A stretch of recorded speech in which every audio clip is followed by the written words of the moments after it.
Hi, how are you? It's Travis in here, and welcome back to our adventures in Azeroth. Today we are back on the Paladin, and we are going to continue leveling in Elwyn Forest today, guys. We are getting pretty damn close to level 10, so I might try to get that quick, because we will be unlocking a few talents: Lay on Hands, Blessing of Protection, Devotion Aura rank 2, and Seal of Righteousness rank 2. So pretty big upgrades there. So we'll try to get level 10 quick before we head east. Complete some more quests. Hope you guys are doing well today. I'm doing pretty good. Doing a nighttime episode today. It's a cool thing about WoW. You got, daytime, nighttime. Can always change it up. I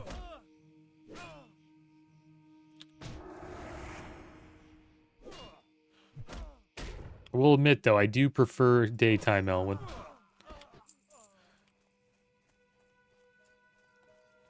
But some zones don't really have a daytime, like Duskwood. It seems to always be night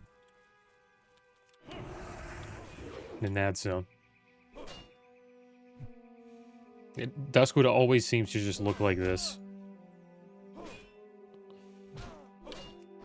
And there we go, guys. Level 10. We got ourselves a Carving Knife of Strength. 5.9 damage per second. 1 strength. Pretty good for tanking, I guess. It's a level 11 item. We'll probably just disenchant it, because why not? So there we go. We got ourselves another lesser magic essence. And we'll head over here to the Paladin trainer. And we'll learn a few abilities. We also have talents now. Holy Protection and Retribution Tree. So we have Divine Strength, increases strength by 2%.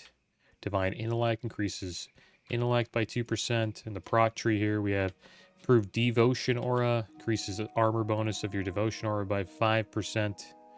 Redoubt increases your chance to block attacks with your shield by 6% after being the victim of a critical strike. Lasts 10 seconds, 5 blocks. And then there's the Retribution tree. Improved Blessing of Might increases your melee attack power bonus to your Blessing of Might by 4%. And Benediction reduces the mana cost of your Judgment and Seal spells by 3%. That's pretty good. I think we'll go with Improved Blessing of Might. So that increases our attack power with Blessing of Might by 4%. Let's have a chat here with the Paladin trainer. We're going to get Lay on Hands. Heals a friendly target for an amount equal to the Paladin's maximum health. Trains all of the Paladin's remaining mana when used. We'll get Seal of Righteousness rank 2. Wonder if that automatically upgrades. Light bless you.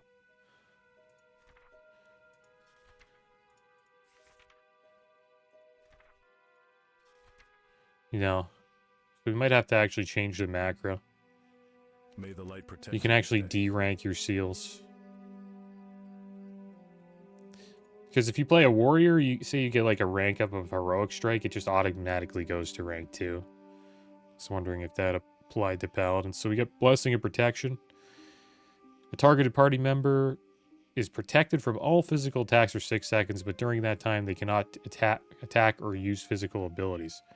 Players may only have 1 blessing on them per Paladin at any one time. Once protected, the target cannot be made invulnerable by Divine Shield, Divine Protection, or Blessing of Protection for 1 minute.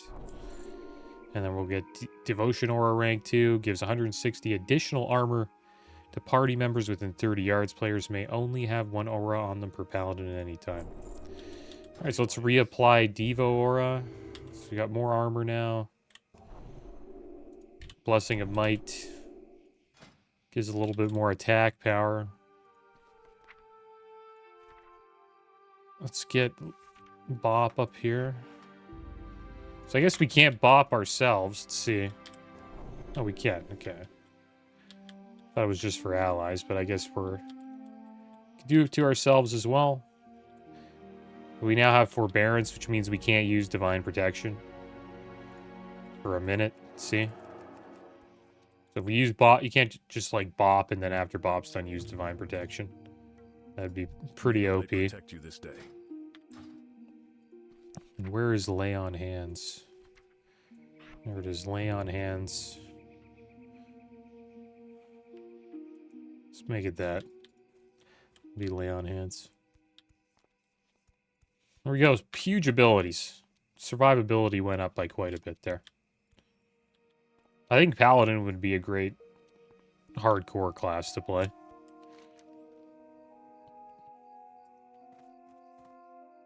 Alright, so he seems to be good. Got a little bit of junk I want to sell here. What can I do for you? And then we'll get back into Elwyn Forest and continue questing. Should be enough for now. Safe travels.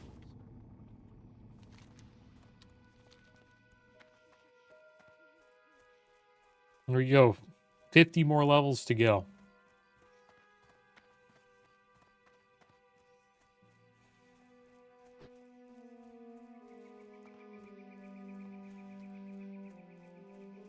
It's funny though, the last 10 levels feel like it's as long as the first 50.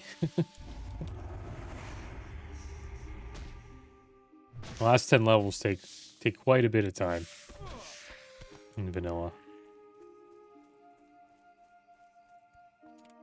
It seems like the Chinese Titan Reforged servers are doing pretty damn well.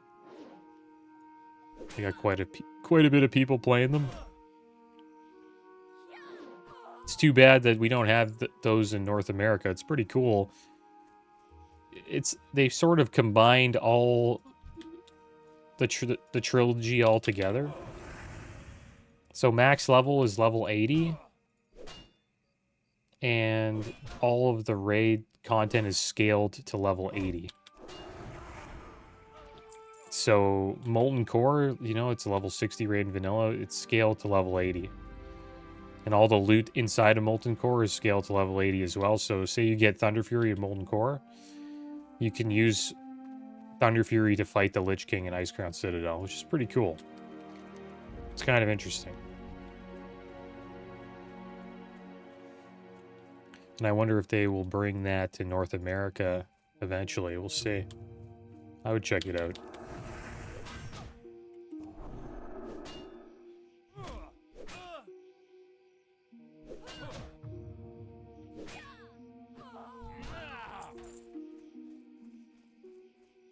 And the reason why they got this server is because of how World of Warcraft was banned in China quite a while.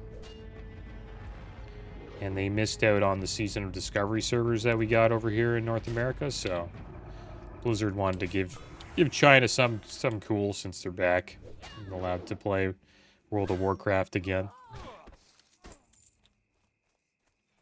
And it's a huge market for World of Warcraft. They have millions of people playing. Like when during Wrath of the Lich King, because they missed out on Wrath of the Lich King. So when the Chinese got their servers back, Blizzard gave them a Wrath of the Lich King Classic. And they had over 11 million people raiding. That's a lot. Pretty much 10 times more people raiding in China than in North America and Europe combined. So it's a huge market for the game. And they clearly love MMOs in China. There's a game called World of Jade Dynasty.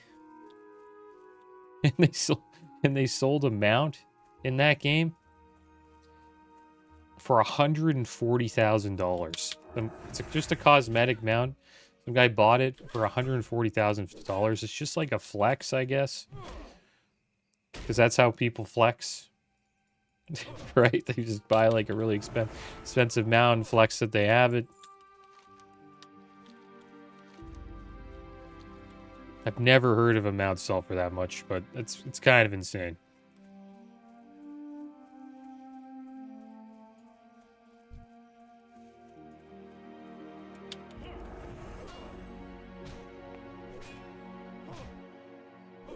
I don't really buy mounts like from cosmetics shops and stuff like that. Pretty sure I haven't bought a mount, cosmetic mount in a while, ever. I have been gifted some, though, from being a 6-month sub. You get, like, gifted store mounts and stuff.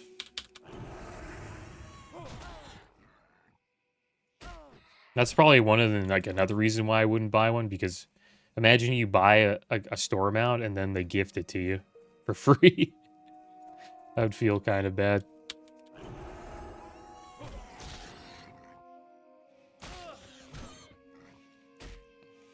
But yeah, we'll see what happens with China. It's a lot of good news coming out of China with MMOs. They're supposedly clamping down on predatory gacha style pay to win mechanics that you know games in the East usually have.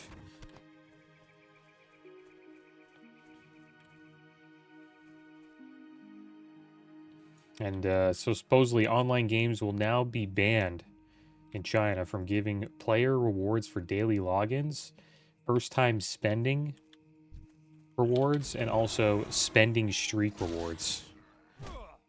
It's pretty popular over there, but they're starting to clamp down on it because I guess people are, you know, maybe getting into debt or tough financial situations because they want to keep their streak alive or something like that. I played an MMO sort of like that. I played Lost Ark for a bit. But I just didn't like it due to how pay to win it was.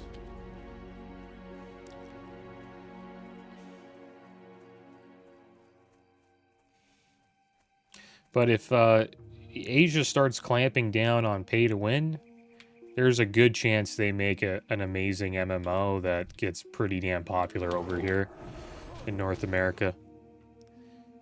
Because pay to win is clearly something we don't like over here. That's why, you know, GDKPs are banned. Are banned in this version of Classic. To try to combat against real money trading, people who sell gold, which is good. It's just they don't get rid of the gold sellers, and they ruin the market, and people still buy gold. That's the problem with this game. There's still people who somewhat pay to win, and then Blizzard hasn't really found a way to get rid of gold selling, which is too bad. But if they find a way to do that, you know, or actually clamp down on bots, that'd be great. But they're slowly attacking it, which is good. Like, they got rid of, I think I mentioned this last episode, they got rid of mage boosting in the slave pens for TBC.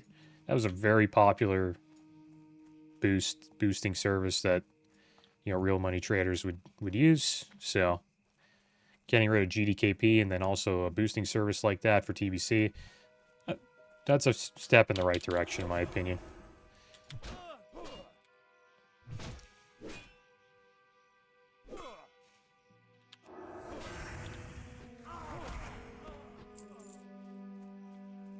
Guess we can hang out here for a bit, or do we just keep going?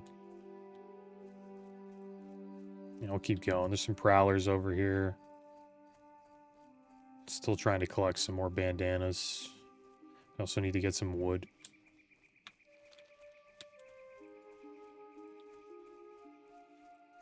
And a lot of Western MMOs have gotten canceled recently. Like a game that I played on the channel, New World, when it first came out. It got canceled.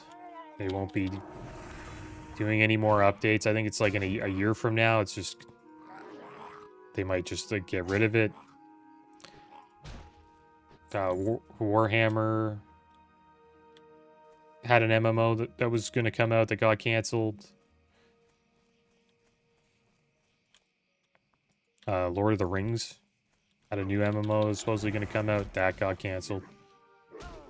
So you're seeing a lot of Western MMOs getting canceled, I guess, due to how much of a gamble it is. It just costs more to make an MMO here. You know, in the West. So people don't want to take the gamble of making one. And I think the WoW killer, like, MMO theme is probably kind of dead in the West. Right? Like, there's been so many MMOs that have tried to beat WoW, and they just can't. Like, Warhammer had one back in the day, Warhammer Online. Was one, I remember, like, playing the WildStar beta. That game doesn't exist anymore. I played SWTOR beta as well, just to check it out to see if it would beat, if it had a chance to beat WoW, and I played it, and it's like, nah, I didn't buy it. I think you can still play SWTOR, though. There's still servers. The questing is supposedly a lot of fun. And back then, I was sort of into, like, arenas and PvP and MMOs, and SWTOR didn't really have, like, an arena system. I thought if SWTOR had, like, arenas, it would be so awesome. But it didn't, so I didn't buy the game.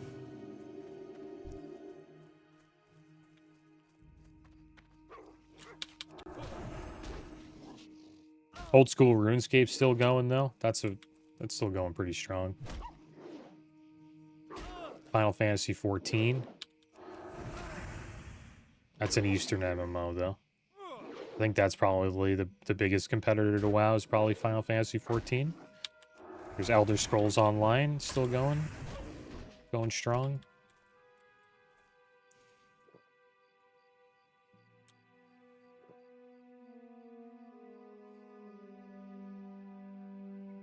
But none of them have been able to be, like, I guess, the WoW killer.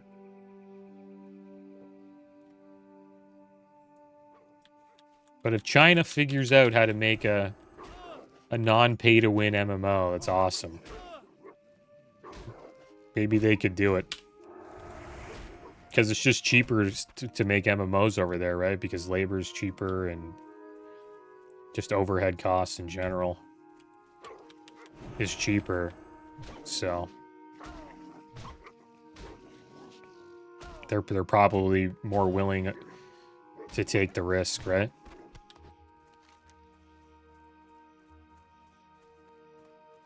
So we'll head over here. We'll try to get the last few bandanas.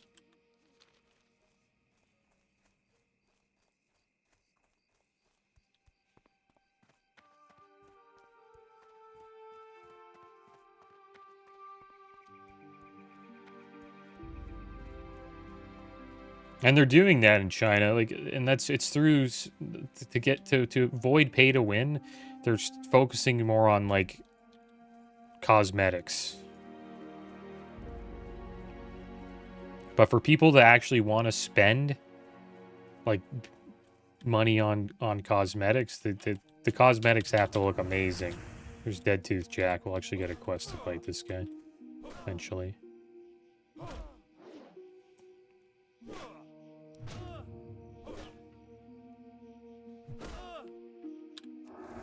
Okay, I gotta get buffed up.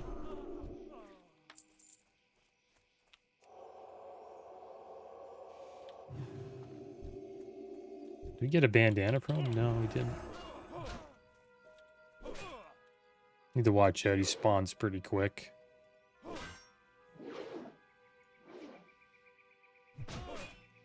But yeah, getting people to spend on cosmetics instead of, you know, power progression, like player power or progression, that's the way to go. Because that's pay to win pretty much. If a player progresses faster or gains player power from, you know, swiping their credit card, then that's pretty much pay to win.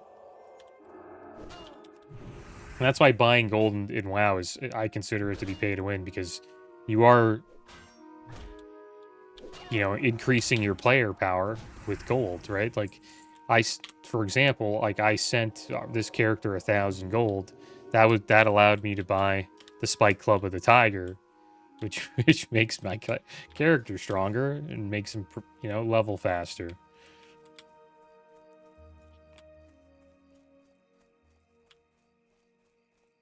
But I didn't buy the gold. I sent it from my mage. We got around 3.8k on the server so far. Not enough to buy Epic Mount. That'll take some time for us to farm, but... Well, the Epic Flying Mount in TBC is what I'm talking about. I think that's 5,000 gold, so... We'll eventually get that. I think if we save most of this gold, then I don't bring too much to the Classic Era server with my mage, then our journey through TBC from level 60 to 70 will probably make 1,000 gold or close to that, and that should give us enough to get our Epic Flying Mount.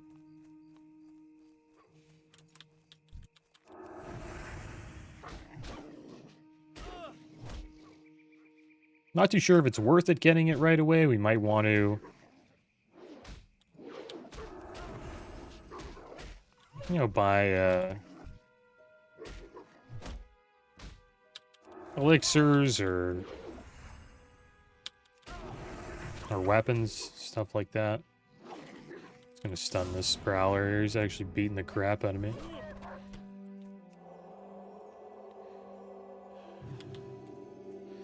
Have a little drink here. Eat some blue cheese.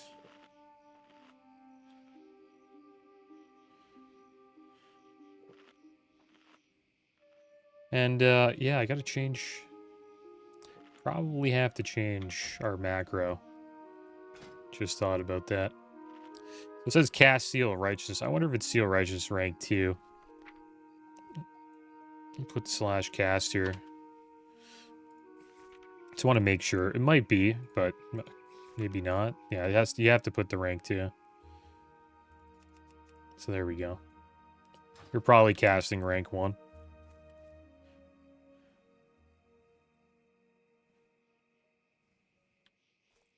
So unleashing the seal, like really the only difference here is we spend more mana.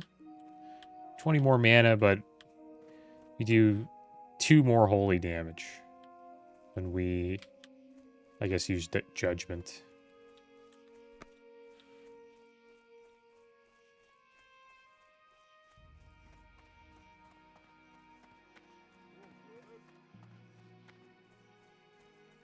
There's the peasants.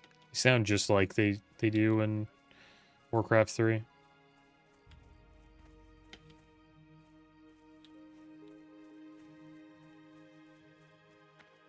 Well met. Be careful. Ah, thank you for the marker.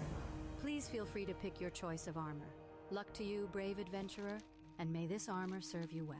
Nice, we're gonna get these a are nice red linen bandanas, shirt. if a little rough. Here you are.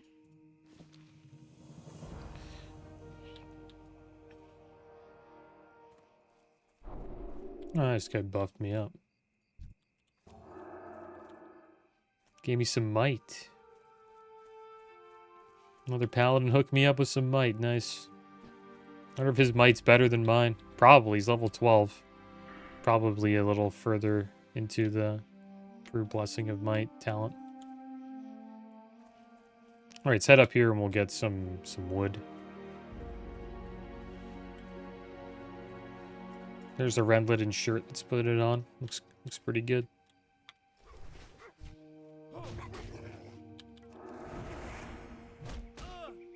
There we go.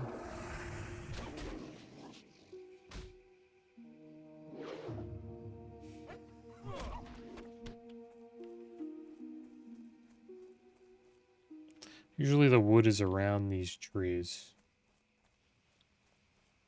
That's one thing that's different about vanilla compared to like retail.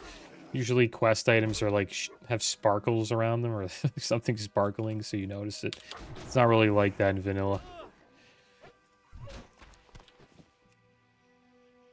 So during the night, it's kind of hard to see the wood on the ground here, but it's usually always around the trees.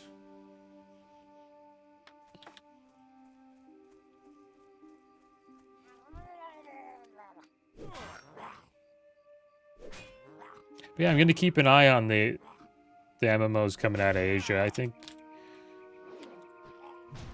they're going to make some pretty good stuff.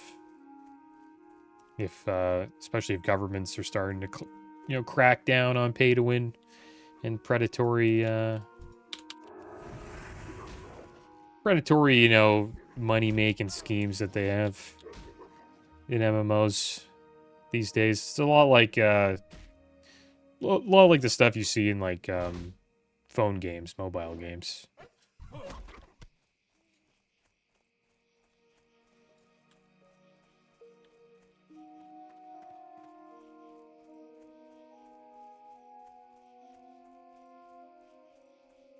Because what they do, I got addicted to a mobile game. I think it was like called like Total War or something like that. And I was like, you know what, I'm going to try to not pay to win this game. It just became kind of silly. Because you can't really keep up with the people who pay to win at all. They just get way ahead of you. And then you just feel like, oh man, maybe I should just start swiping. That's when I realized I need to delete the game.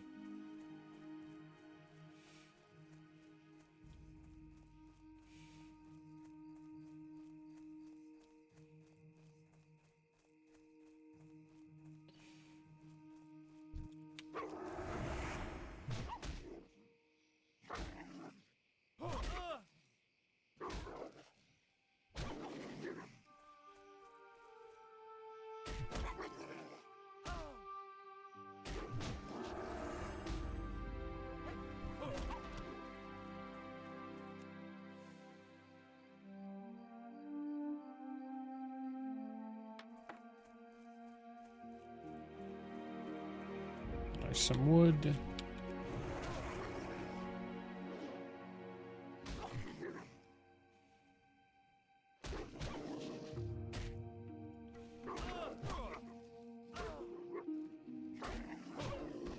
How we're doing with enchanting mats. We have a bunch of lesser. We need more strange dust.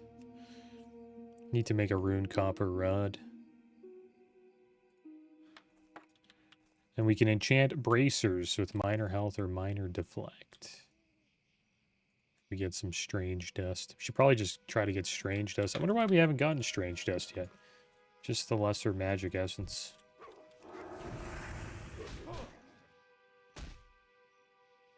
We'll run a lot of dungeons though. We'll try to get a bunch of loot and just disenchant it. Hopefully that helps, level our enchanting. It's going to be hard to keep it up with our levels, though. Without, buying enchanting mats from the auction house.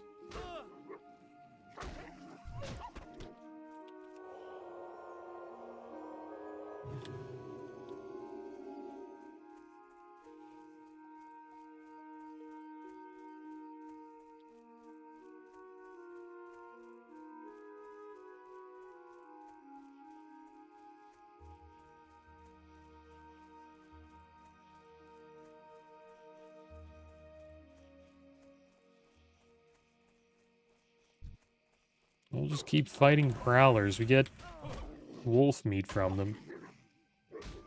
And that'll help us level up cooking.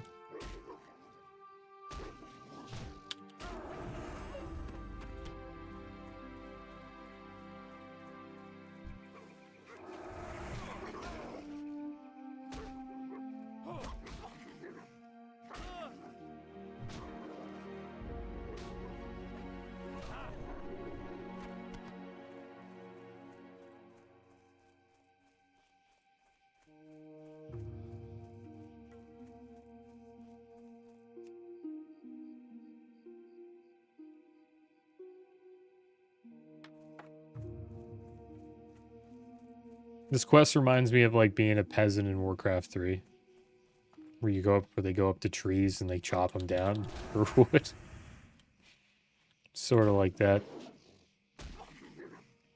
It's a great game, Warcraft 3. Awesome RTS. Still got a pretty big community playing it. They have esports events. Sometimes tune in and check it out. I think the best player is this guy named Happy from Russia. He plays Undead. Awesome player. I'm a big fan of watching just RTS esports. I think it's like my favorite esports style game to watch.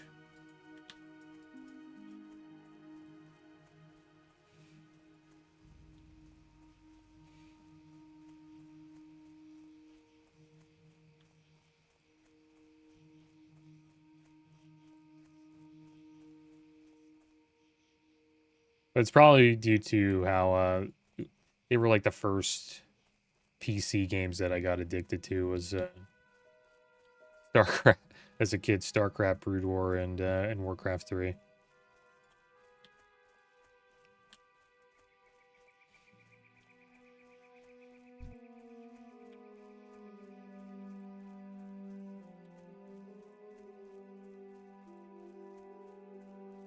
That got me locked into Blizzard. Became a Blizzard fanboy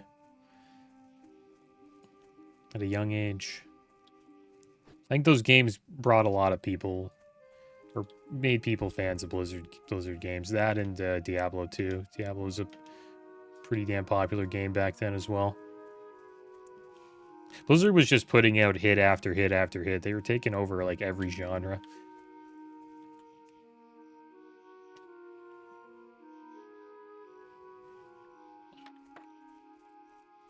It's not like that anymore now, though. They're kind of, they're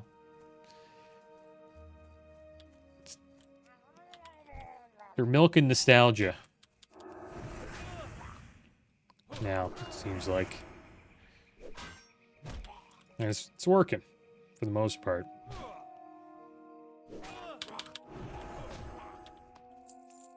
not too sure how Midnight will be. A lot of people are... think it'll maybe be like this next Midnight expansion might be like WoD, if the player housing is sort of just like WoD again. You know what I mean? Nobody's out in the world. Everyone's just hanging out in their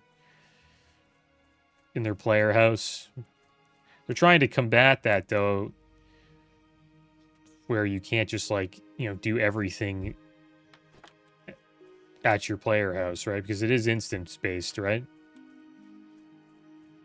So, other players can't really go to your home unless you invite them to your, I guess, home server. I think I think it's the worst form of player housing. I think homes should actually be real estate in the world that anybody can just go and visit. But World of Warcraft, that just wouldn't work in WoW.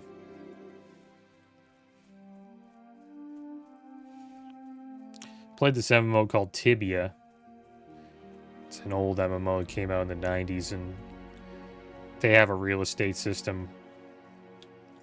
So the world's like, it's massive. It's a 2D style top-down view game, and like this would be somebody's home in the game, and it would cost maybe, I guess, 50 gold a month to own this home. And then if you wanted to you couldn't get in. You can actually fight James Clark. Should we fight him? Let's fight him. But yeah, this would be somebody's home, and you wouldn't be able to get in unless they invited you in. And then you would have stuff in the house that would be like, your mana pots would be over here, and strength potions. Maybe the head of Onyxia would be up here. It shows like what bosses you've killed. The cool, you'd have Thunder Fury hanged up on the wall, and like a player could come up to your house and look inside. They couldn't get in, but they could. This would disappears the roof, right? And then you can see inside like what they have, and it shows off what the character has, and it's pretty cool. It's like the best housing system I've ever seen in an MMO. And then there's like prime real estate that are, some cities are more popular than others to live in because some cities are at, you know, monster spawns that are that players want to go to more than others. So some real estate sells for more, and you can actually sell your real estate to another player, sell your house to another player if they want to buy it off you for gold, or buy the rights to the land for gold, right? That deadline isn't getting any further away, Paladin. Please hurry and collect those bundles of wood. Thanks to you, I should be able to complete the order in time. To show my gratitude, I would like to offer some coin as compensation for your troubles. Thank you and farewell. Okay, there we go.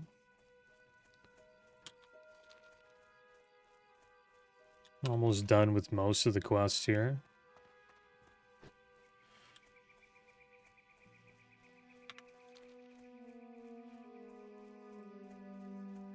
But yeah, WoW will never have a housing system like that. It's cool what they have, though. It's like your guild can have a community with their homes, and everybody have a different home, and it's decorated, and everybody in your guild can go and visit people's home. It's all right. It's not bad, but it's closed off, you know, to the rest of the world.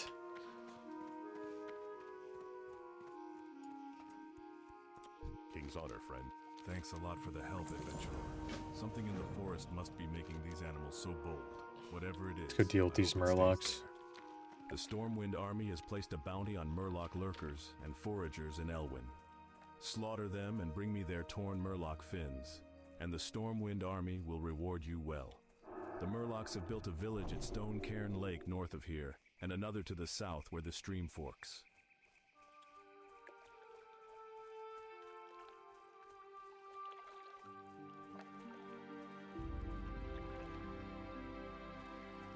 But who knows? Maybe it'll be a success. We'll see. I think it will be better than Garrisons. They clearly have learned something from Garrisons. But we'll see how good it is. Torghast supposedly did pretty well. Community seemed to enjoy. Not Torghast, the single player game mode that they released in the War Within. Delves, yeah, Delves supposedly did well, and then dynamic flying that they added in Dragonflight that is pretty cool. A lot of players enjoyed that. I thought it was awesome. It makes flying feel way more interactive. And it's actually fun to fly around the world with the new dynamic flying system. So they're on a roll here, right? But will they be able to continue that?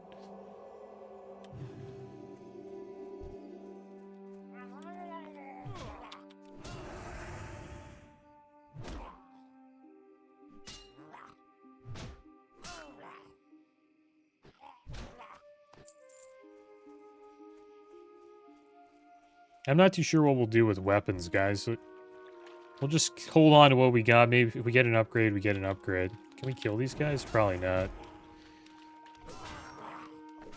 Here, I'll stun this guy. We have lay on hands, though. Use a health bot. There we go.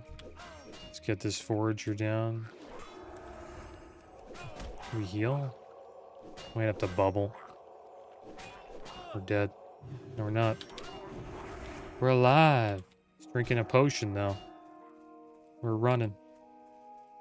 We're gonna die. Watch out. Need to watch out where we run. There we go. We're safe. Let's heal.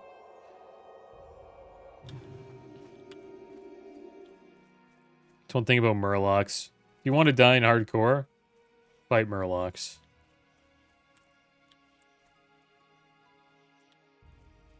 Shouldn't even really go into the village. It's pretty dangerous in there. But we tried. Couldn't handle 3 Murlocs.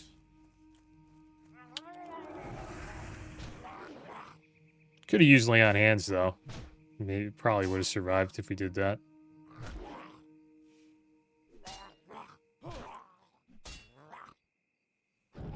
There we go, level 11.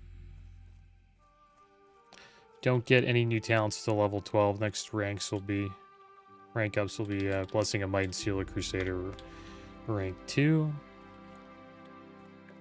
Can't fight these Murlocs again, though. There's only 2 of them this time. Oh, we did a lot of damage there in this.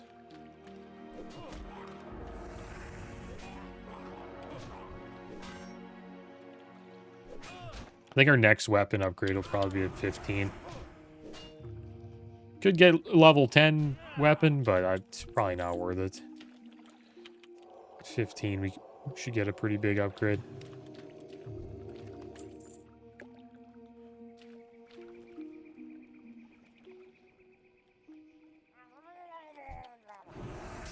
Pull 2, I might pull 3.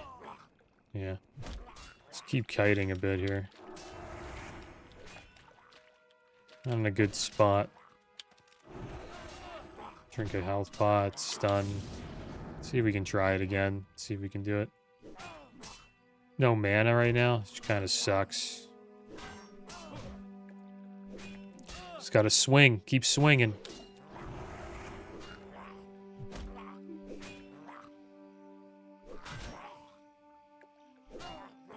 It's gonna drink a potion. Oh, shit. Nice. If we didn't have this weapon, we would not be able to do that pull at all. Still have Lay on Hands, which is good. Should get some food here.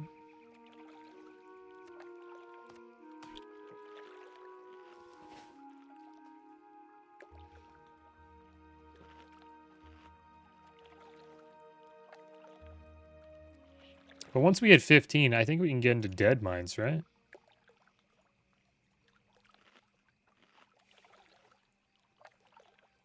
Yeah, Dead Mines. It's level 17, actually.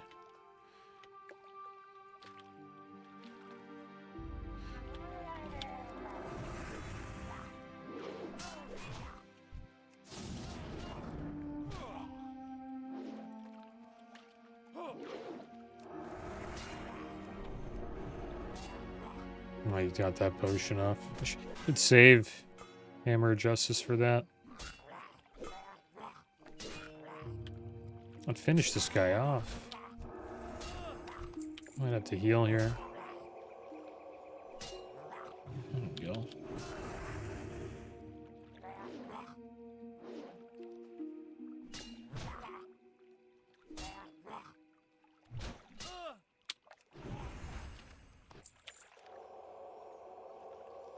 Alright, see what's in this chest, guys.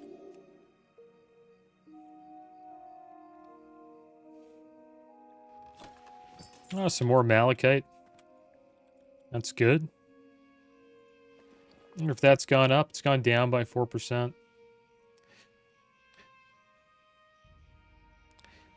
I read a Reddit post saying these items probably won't go up that much because people are already hoarding them. Or they've been hoarding them for a while now. It's probably true. And then once, you know, jewel crafting comes out in TBC, the market will just get completely flooded with this stuff. Maybe for the first day. The demand will be high enough to buy out all of the supply, but we'll see.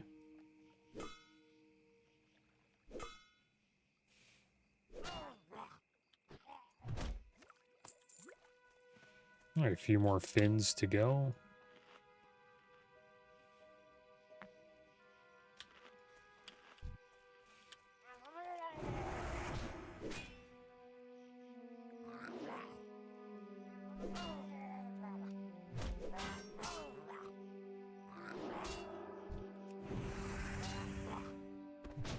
see what how the weapons look here.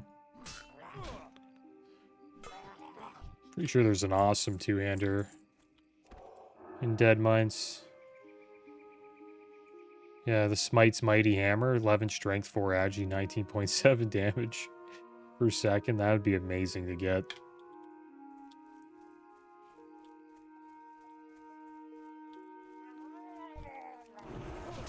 Alright, so let's head back and we'll turn in bounty, the Murloc bounty.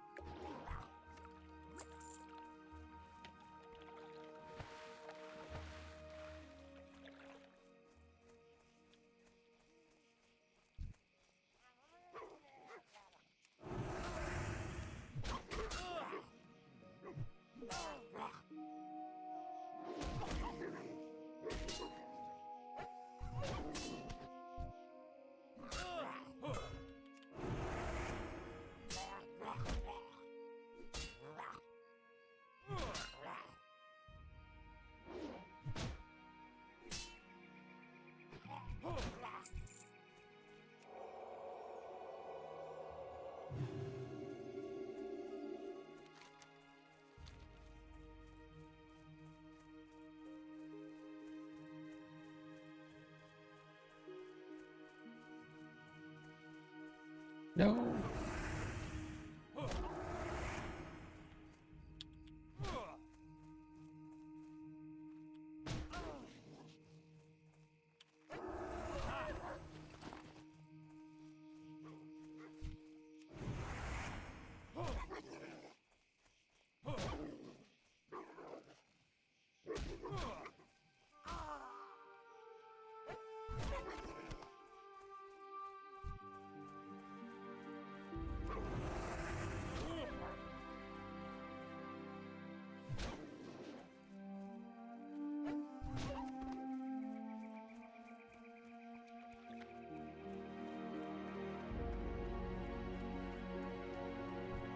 How goes the hunting travlite? You have the fins? Great. Marshal Dugan is anxious about the Murloc situation in Eastern Elwyn, and I'd like to tell him that it's becoming under control. Your actions have helped realize that. Alright, we'll take the Solid Metal Club. Sells for the most. And there we go. It looks like we are done with pretty much all the quests so far. Over here on the eastern side of Elwyn Forest. So let's hearth back to Goldshire. It looks like we have a few quests to turn in here. Princess Must Die and the Escape. And we can fight Hogger now, guys. So that is probably what we will do next episode. But that is going to be the end of today's episode, guys. As always, thanks for watching. Keep your heads up. Later.